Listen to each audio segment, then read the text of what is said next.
Dear learners, welcome back to Postgraduate Diploma in Sustainable Science. In this session of MSD 014 Ecological Economics, we are going to look into environment and economic growth. And also having some concept on economic growth, let us have a look into what about development is. When you talk about development, it is not the same as economic growth, right? And then the development is, more about the welfare of all citizens of the country, and it is about quality of life. And unlike when we talk about ecological growth, that economic growth, that only indicates increased production or economic activity, right? In addition to the higher per capita incomes and the better living standards, development seeks to achieve equitable distribution and reduction in poverty. It's also, talk about better education, nutrition, healthcare, and longer life expectancies. And when you talk again, development is about safe and healthy environment which are free from the water, air, and land pollution, about the freedom to achieve one's goal commensurate with one's aspiration and abilities. So thus, the scope of development has become widened over the years to include various aspects of quality of life and people's aspiration. Clean and a green environment is as much as a part of development as when it comes into income, it is higher levels of per capita incomes is increased, right? So, in the meantime, there are several issues involved in achieving development and preventing environmental degradation. The first, what we've found is that we need to make sure that poor nations experience an increase in their per capita income and reduce poverty and ensure more equitable distribution of resources. Second issue is to make sure that natural resources are available for a very long time to come by ensuring intertemporal and intergenerational equity. So, in the process of this intertemporal and intergenerational equity, there are trade-offs involved. Environmental protection and natural resource conservation process may slow down growth in short term, but if you look at in longer term, that will be benefit. On the other hand, when we understand the rapid growth, this rapid growth may degrade the ecosystem and lead to an exploitation and forced depletion of natural resources. However, there is no doubt that environmental degradation and the depletion of natural resources that would ultimately ease the brakes to the economic growth. Hence, that's why we are looking to the goal of sustainable development. So, in this session, what we are trying to understand is to underline relationship between this economic growth and environment, analyze various hypotheses that try to generalize relationship between development and environment, especially two famous hypotheses, that is resource curves hypothesis, environment and cosmetic curves. Right. When we talk about economic development, we know that whatever the development of economic growth is for the well-being of the people, what is its relation? In macroeconomic, when we look macroeconomic as a line of that economic study, it is very important because it deals with aggregate phenomena of all the micro units, and yet the behavior of this big system is different from that of a micro unit such as farms and households that constitute the economy. That's why one of the famous economists, John Maynard Keynes, under his leadership, there is a thinking about the macro aspect of the economy in that time, which do not follow the rules of its constituent micro units, that led to the discovery of the leakages and injection from the circular flow of income, goods, and services. So, the basic macroeconomic model can be explained in two-sector model that consists of household and the farms. Then another model is four-sector model, that in addition to the two-sector model, that is household and the farms, in this four-sector model that will include, in addition to household and the farm, include the government and the external sector. So in economic growth and economic development, they are buying aggregate as a concept for the economy as a whole belong to the realm of macroeconomics. So the policy intervention that can correct certain anomalies related to inequity, unemployment, inflation, balance of payments, international trade, exchange rate, and many more issues are the concerns of macroeconomics when we are trying to learn macroeconomics. In macroeconomics, the main aim is achieving economic growth. It is because it is believed that other measures of economic development such as equity, education, nutrition, sanitation, health, and many other issues can be achieved as the economy grows. So gross national product, we call in short term GNP, gross national product or GNP per capita is used as a measure of welfare. So citizens of the countries with higher GNP per capita are expected to enjoy the better welfare. So this is, strictly speaking, GNP per capita is not designed to measure your welfare, but basically designed to measure the overall economic activity and turnover in the economy. But still, it is popularly used as proxy for development because neoclassical economics and gross national product approach are explicitly utilitarian. Within this utilitarian philosophy, individual welfare is determined by the degrees to which individual can satisfy their desires with the help of as many goods and services they buy. It is generally accepted that the goal of society is to provide the maximum amount of utility for its citizens. Higher per capita output is also expected to satisfy more of the desires and provide greater utility. So over a period of time, the development approach has been modified, but GNP per capita is still considered as a part of welfare. So development economies, especially from 1990s on, especially in those 1990s, they recommended other indicators that measures the distribution of income and the quality of health, quality of life. Health, life expectancy, educational achievement, etc. are also added to the list of development indicators. So several indices of development, including the Human Development Index, have been used to measure that development. So this approach that which values human actions independently of their outcomes, this can be termed as human development approach to welfare as opposed to the utilitarian approach of the new classical economics. So its main proponents of this concept include Nobel Prize winning economists, our very own economist Amartya Sen and other Martin Nussbaum.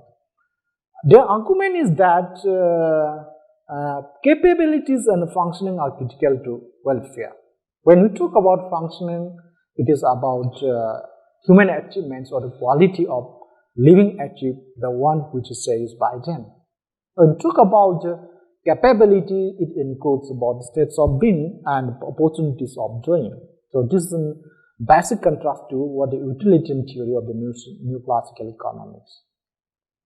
We know that in utilitarian theory, we choose one option out of many available to us. So availability of number of options is no consequence to welfare, but the one final choice is indicated by the market price is measure of that welfare.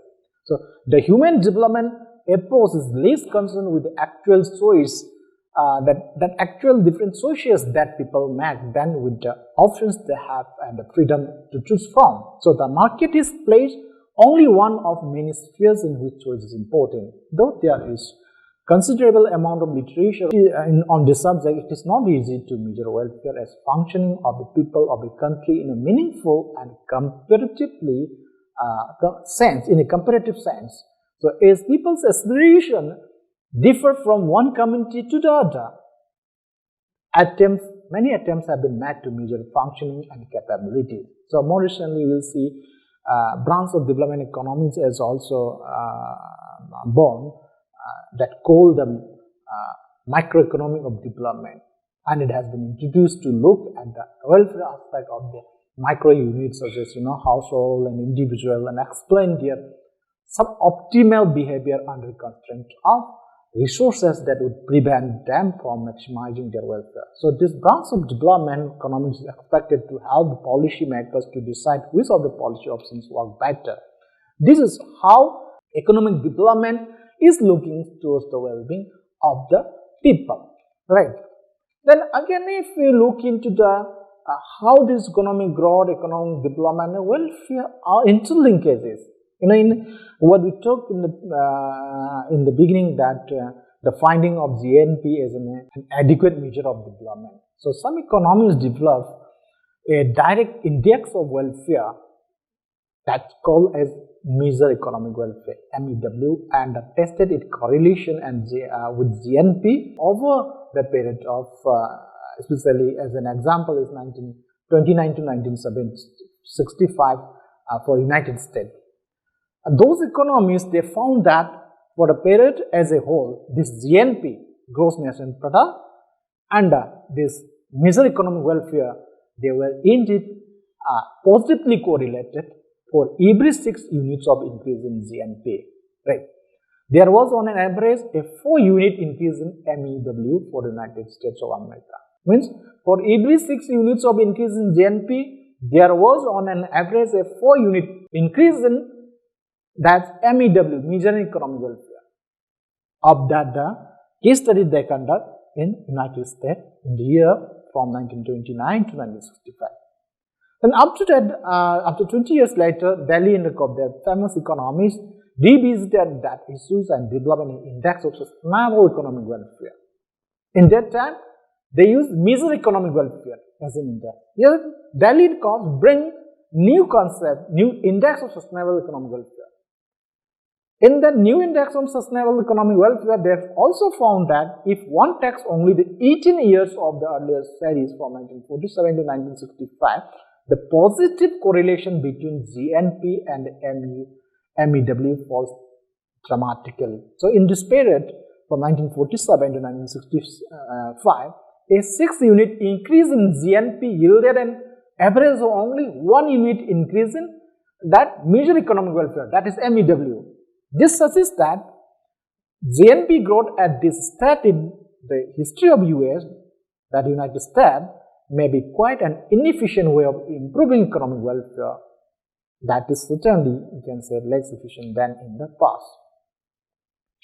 And the same that approach, when they look into different countries, it is found to be true of many other nations also. So welfare measure in terms of economic growth does not reflect the living standard of the people, particularly in the developing countries, where you will find our inequalities of income are very high.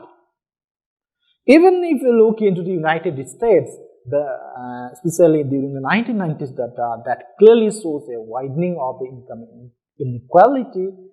A widening of inequality means or implies a reduction in welfare.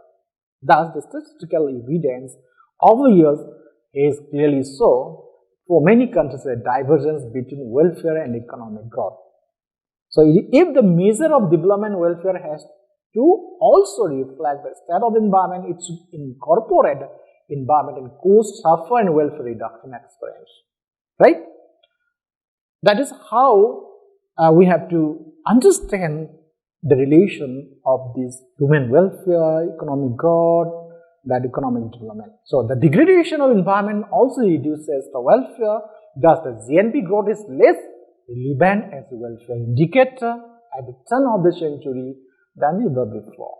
So, this is clear from the index of sustainable economic welfare for what in the United States that include correction of environment cost for distributional changes and include that leisures. So, this integrated socioeconomic welfare was possibly correlated with gross national product up to a point around that was in 1980 in the United States. beyond which the correlation turns slightly negative. So measures of welfare are difficult and subject to many arbitrary judgments. That it seems, fair to say that for the United States and for many other developed as well as developing countries around the world, the empirical evidence of this study indicates that positive relation between GNP growth and welfare has been weakening since 1950s, especially turning negative after the 80s, 90s. So it means GNP growth does not increase welfare and cannot be used as a proxy for welfare. Right. So valuation of resources and deciding how much to use now and how much to leave for the next generation is an ethical question. Using money, that money value for evaluating welfare is erroneous. No, monetary values for a given resource that vary depending on the amount of resources that use up. The price of oil depends on the current rates of the extraction of oils. So using price determined by resource use in the current period to decide the appropriate amount of resource to use in the future is often a question. So that's why we need to understand the relation between environment and economic growth. So we have seen that a lot of interest was created in the subject of relationship between this environment and economic growth as a proxy for development. And we know that economic growth is often considered as a proxy for economic development in international comparison. The reason behind that is it is due to the lack of time series data on welfare indices in many countries.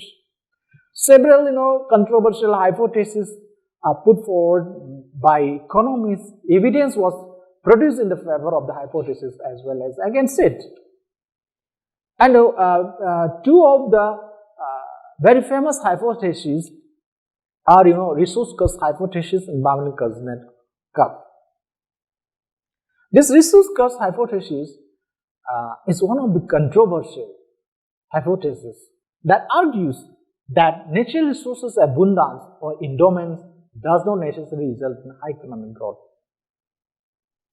Again, environmental Cosmetic hypothesis that hypothesize an inverted U-shape relation between your per capita income and environmental variable. This inverted U-shape indicates that in initial levels or initial years of development, environmental degradation increases, right?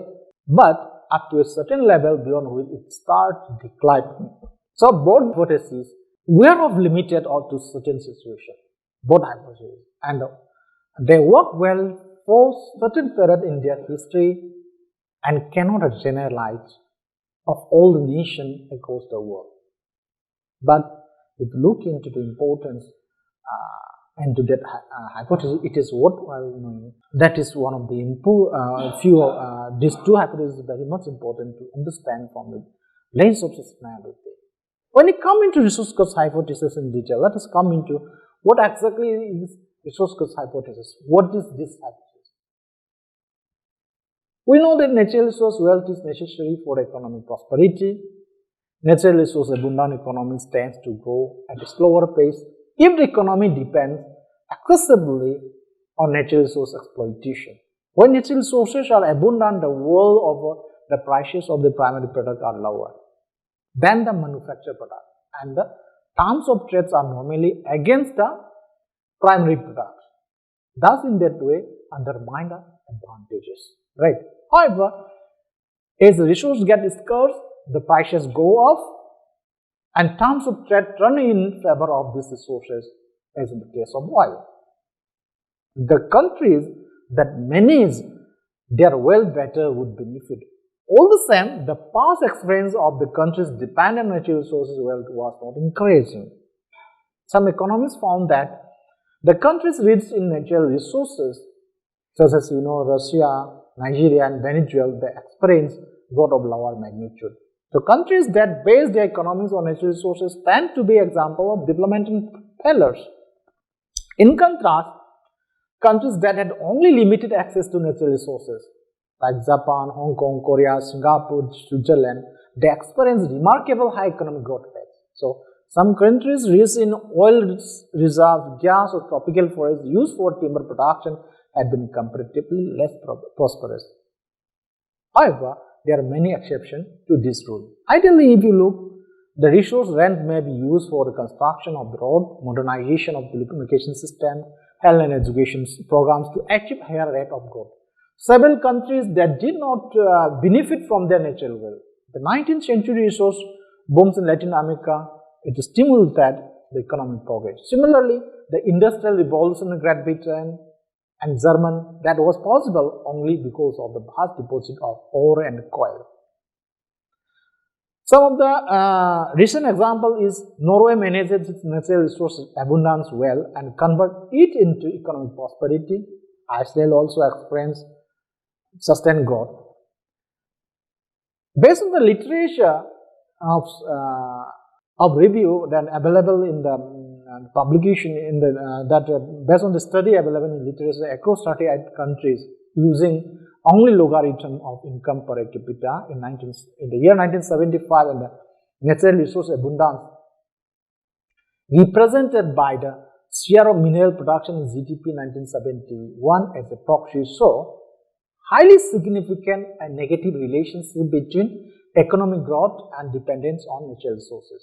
Means relationship between these resource richness and GDP growth that is limited to specific periods and it cannot be generalized. So, several studies also found that resource wealth dependent economies may stimulate growth but only under certain conditions. But the fact remains that most of the countries that depend upon primary resources are developing countries. So, they also suffer from corruption, low investment, protectionist measures, deterioration in terms of trade and low educational standards, etc. that will probably not benefit from its natural wealth due to adverse indirect effect. There are several causes for their underperformance. Empirical analysis available in the literature indicates that natural resources wealth increases growth if negative indirect effects are excluded. Then coming to environment Cosmetic curve. The importance of economic growth in macroeconomic led to a number of hypotheses about the relationship of growth to other aspects of development such as inequality. Simon Cosmetic, one of the economists in 1955, found that income inequality increases with development, then decline as development progress, resulting in inverse U-shape relationship.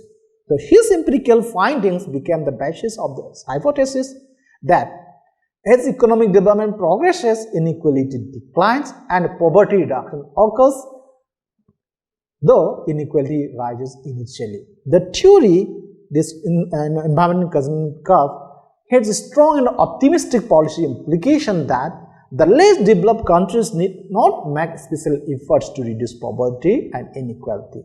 If they concentrate on growth, the inequality will disappear and poverty reduction occurs. So, this Cosmetic's empirical work referred to the experience of Western nations from 1913 to 1955. More than half a century later, it is widely held that Cosmetic curve has doubled back on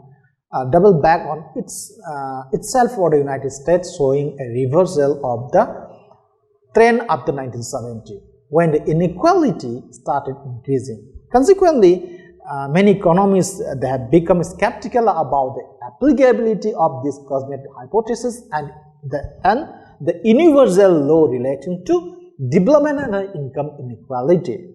However, the interest in either proving or disproving the Cosmetic hypothesis and explaining the reasons for observed dynamics of development is still very strong. So, due to this popularity of Cosmetic hypothesis, we can apply it to a variety of aspects related to development.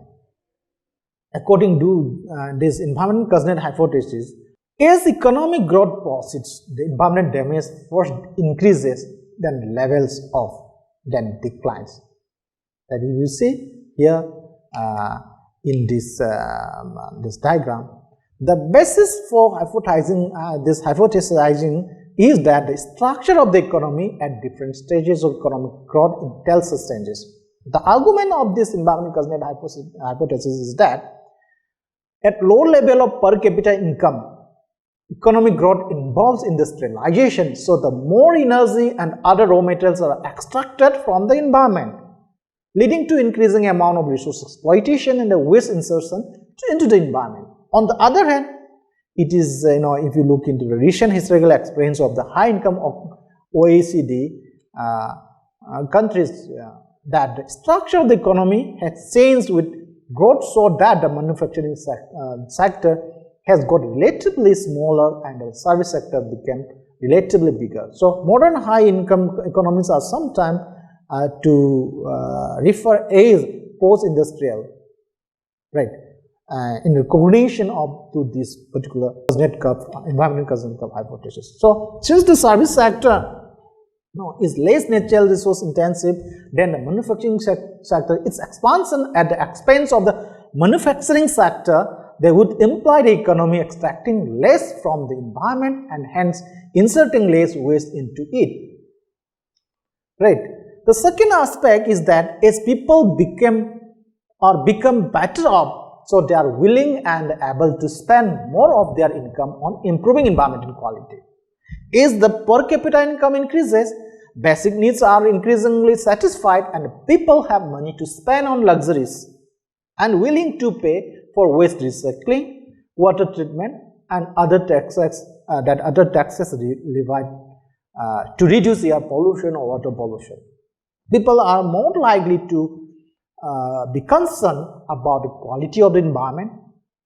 Once your economic growth goes beyond a certain point, the argument is that people increasingly have both the desire and the means to reduce the adverse impact of economic activity and protect their environment.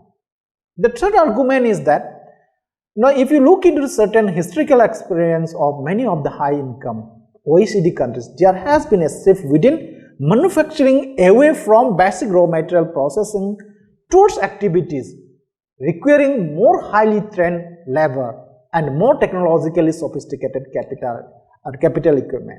For example, iron and steel production as well as the production of basic chemicals that needed for industrialization have actually declined in volume in terms in the most advanced economies. So developed countries, developed countries increasingly import steel to be used in, say, motor vehicle manufacturing from developing countries. This process has been largely driven by the fact that developing countries can do basic raw material processing more stably than the developed countries can. So this basic raw materials processing is more environmentally damaging than high technology engineering. So moving iron and steel works from the developed to developing country is good for the quality of the environment experienced by people in these developed countries. In the name of labor advantage, activities such as sorting out waste, finding usable material for recycling, handling of hazardous waste into the recovery useful material, and are outsourced to developing countries. So breaking of ships that western ports in India is also one of the examples we will find out. Even without an economic advantage, illegal exports of solid and liquid waste to developing countries is also very common, we know that, if the governments are not allowed. So it is very important to note that while this can work to improve environment and quality for a developed open national economy, it cannot work for the world economy as a whole, which is very close. So there is no overseas in which to relocate dirty basic raw material processing activities. Thus, this progression of environmental cleanup occurring in conjunction with economic growth cannot be replicated indefinitely because there may be nowhere to export waste and pollution intensive processes that have been shifted to developing countries. It also needs to be noted that there are some environmental problems for which this kind of relocation is very irrelevant. For example, take into regard of climate change problem. What affects the climate everywhere is the global concentration of carbon dioxide. It doesn't matter where the carbon dioxide was emitted. Simply moving a steel work and its carbon dioxide emission from Germany to India or other country has no implication for the future climate in India or Germany. So the evidence, there are several evidence in support of this environmental Cosmetic curve. Few evidence like that supports the claim that environmental health indicators such as water and air pollution show the inverted U-shaped curve. In that, it has been argued that this trend occurs in the level of many of the environmental pollutants, such as sulfur dioxide, nitro oxide, that lead, DDT, chlorofluorocarbons, sewage, and other chemicals that release into the air or water. For example, in few studies between 1970 to 2006, the United States inflation-adjusted GDP grew by 195%. The number of cars and trucks in the country more than double, and the total number of miles driven increased by 178%. However, during the same time period, regulatory changes meant that annual emissions of carbon dioxide fell from 197 million tons to 89 million. Nitrogen oxide emission fell from 27 million tons to 19 million. Sulfur dioxide emission fell from 31 million tons to 15 million. Particulate emission fell by 80%, and lead emission fell by more than 98%. However, there is little evidence that relationship holds true for other pollutants for natural resources use or for biodiversity conservation. Let's see an example of energy land resource use as we calculate in terms of ecological footprint. These land, energy, water resources do not fall with rising income. While the ratio of the energy per real GDP has fallen, total energy use is still rising in most of developed countries. Another example is the emission of many greenhouse gases, which is as much as higher in industrialized country.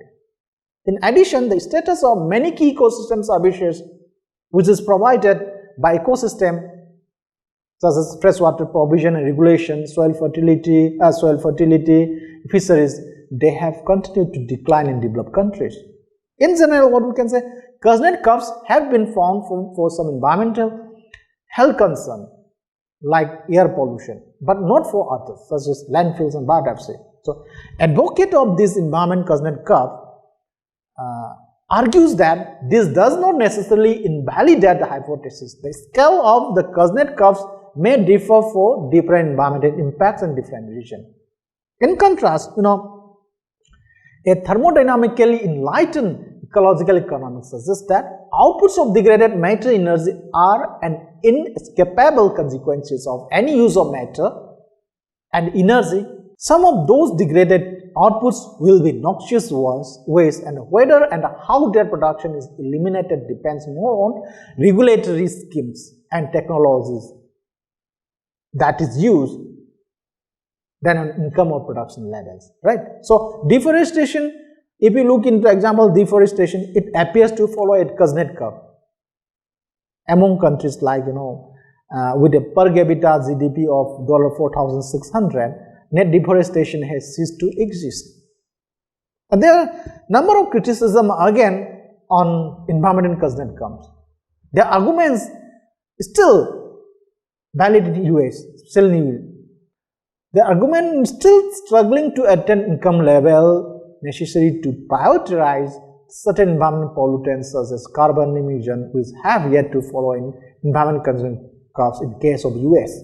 With other pollutants like sulfur dioxide, they seems to coincide with a country's economic development, and at a certain threshold level of income, a mitigation environmental damage occur. So, means this could be related rather than causal, because economic growth without institutional reform does not accomplish this environmental improvement. So, it appears that with GDP growth, government policies are strengthened and the population experience a rise in their demand for improved environmental quality. So, it may be the case, however, that regulation is relatively wealthy countries simply shifts the reproduction and the pollution to less regulated poorer countries. If this were true, the total size of the negative externalities of production remain the same or is larger, though in the wealthier country, and environmental Cosmetic curve seems to be of obtained. So, environmental Cosmetic curve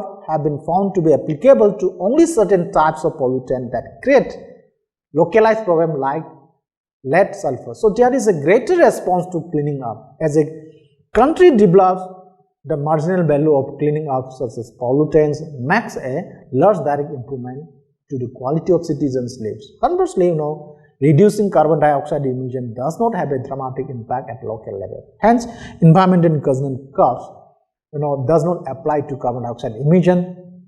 Thus, even in a country like the US, with a high level of income, carbon emission, they are not decreasing in accordance with the environmental Cosmetic curves.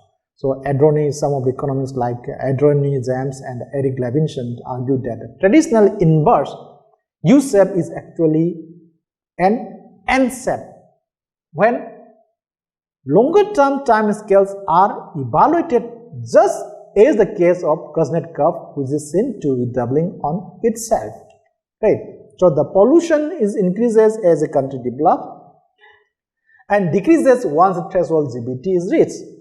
Once the threshold GDP is reached, right, then begins increasing as national income continues to increase. So, it is possible that at a certain level of GDP, the countries may export a polluting industry to get better environment. Another difficulty with the environmental Cosmetic curve hypothesis is that it cannot be used to generalize the growth part of developing countries based on the experience of some developed countries. However, some of the authors, economists like Grossman and Kruger, 1995, they initially made a correlation between economic growth and environmental cleanup, the Cosmetic curve. They argued that there is no evidence that environmental quality deteriorates steadily with economic growth. The support of environmental Cosmetic curves believe that policies that stimulate the growth, such as trade liberalization, economic restructuring and the price reform, are also good for the environment.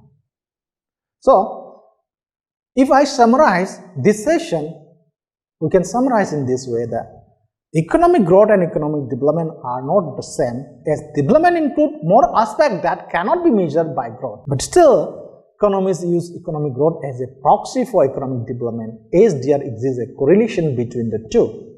However, during the last few years, especially since 1990s, all over the world, economic growth no longer reflects the welfare of people or sustainability of the ecosystem. There are several hypotheses which relates economic growth to environment. The economic dependent, on primary production and resources are seen to be very poor. The problem need to be necessarily with the natural resources well, but the management of the economies is very much important. So, the environmental Cosmetic curve hypothesis, we know that what it says that though economic growth leads to environmental degradation in initial stage, but as the country develops, the people are willing to pay for clean environment, the country's environment improvement. Yeah, this is what environmental Cosmetic curve is saying, and we have also learned about what that environmental curve hypothesis critics are saying. Right. So, in this session, we have understand about the relation between economic growth and economic development, especially through these two hypotheses. One is the resource cost hypothesis and other is environmental Cosmetic curve hypothesis. With this, thank you very much.